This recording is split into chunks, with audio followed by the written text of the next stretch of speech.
initiating proposals and securing their adoption constitutes leadership, President Hoover is a leader.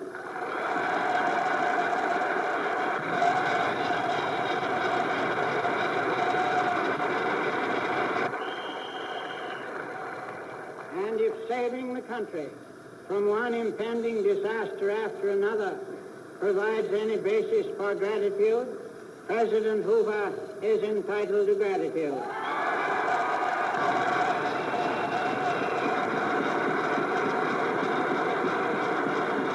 The more this campaign has progressed, the more I am convinced that the public welfare requires that he should be re-elected.